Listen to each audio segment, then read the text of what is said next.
Assalamu alaikum wa rahmatullahi wa barakatuh. Ku izina ry'Imana Nyirimpuhwe Nyirimbabazi, ugushimwa n'uko Imana yo yonyine, amahoro n'imigisha bisakare ku wasozereje intumwa n'abahanuzi. Nyuma y'ibyo mu by'ukuri amateka y'intumwa y'Imana Muhammad sallallahu alaihi wa sallama harimo icyitegererezo n'inyigisho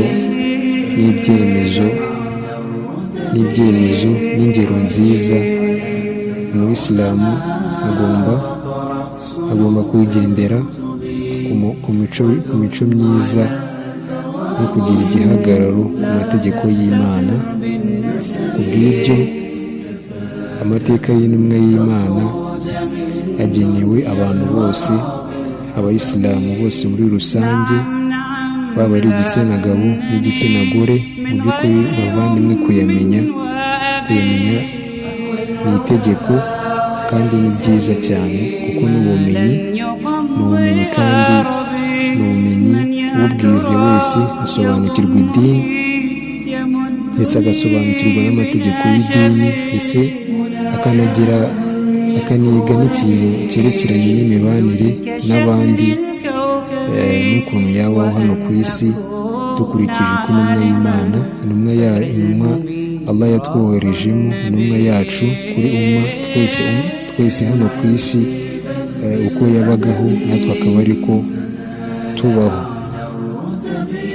Rero nkaba nsaba Imana ko yaduha kubaho turi ku migenzo y'intumwa yayo Muhammad sallallahu alaihi wa sallama, ndetse tukazanatabaruka turi ku dini y'intumwa yacu Nabi Muhammad sallallahu alaihi wa sallama, ndetse tunasaba Allah subhanahu wa ta'ala ko yazatuzurira hamwe ku munsi w'imperuka, akatuzurira hamwe n'intumwa y'Imana intumwa yacu twese muri rusange, ndetse n'abasahaba be ku munsi w'imperuka ku bushobozi bwayo.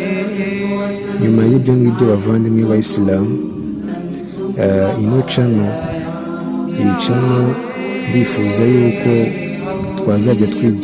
twazajya twigiraho amateka yaranze intumwa y'Imana, ariko ntabwo ari amateka yose, tuzareba mu ncamake iby'ingenzi byaranze intumwa y'Imana, kuva mu mavuko ye kugeza ihawe ubutumwa.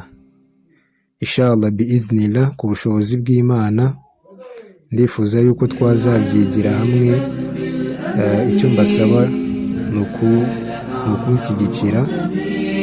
ukunshyigikira nk'umuntu ushaka kwiga amateka y'intumwa y'Imana. Mu by'ukuri, mbere yo kugira usobanukirwa idini urimo n'idini usengeramo, banza usobanukirwa aho yaturutse. Nyuma y'ibyo ngibyo biiznillah, kandi uzabona ko nawe ubwawe bizaguhindura, hari ikintu bizagufasha. Rero muvandimwe, icyo ngusaba ni uko wanshyigikira, ugakanda subscribe, wamara kuyikanda ugakanda na kariya kantu k'inzogera, kugira ngo isomo ryose nzajya nshyiraho ujye ubasha guhita uribona ako kanya. Inshallah, dusabe Allah dutere inkunga, kandi Allah duhe kuba